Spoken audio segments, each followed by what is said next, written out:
éolienne ou aérogénérateur produit de l'électricité grâce à la force du vent. Une source d'énergie renouvelable, inépuisable et gratuite. Il existe deux grands types d'installations. Le parc terrestre et le parc implanté en mer à plusieurs kilomètres au large des côtes. En haut du mât de l'éolienne, qui peut mesurer jusqu'à 120 mètres, l'hélice, appelée aussi rotor et composée en général de 3 pales, se met à tourner sous l'effet d'un vent d'au moins 10 km/h.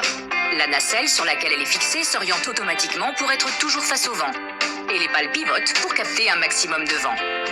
Si le vent dépasse 90 km/h, l'éolienne s'arrête automatiquement de fonctionner pour des questions de sécurité. Dans la nacelle, l'hélice fait tourner un axe. Sa vitesse de rotation n'étant pas suffisante pour générer de l'électricité, un multiplicateur augmente cette vitesse jusqu'à 1500 tours par minute et la transmet à un second axe qui fait à son tour tourner un alternateur. Dans l'alternateur, l'interaction entre les électroaimants du rotor, la partie mobile, et les bobines de fil de cuivre du stator, la partie fixe, produit un courant électrique.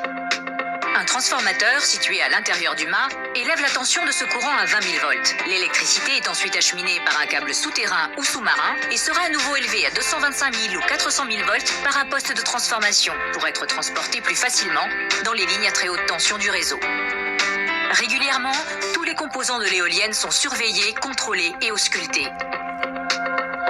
L'électricité d'origine éolienne n'émet pas de gaz à effet de serre. Compte tenu de l'intermittence de sa production liée à la force du vent, elle est utilisée en complément d'autres sources d'énergie pour répondre aux besoins en électricité.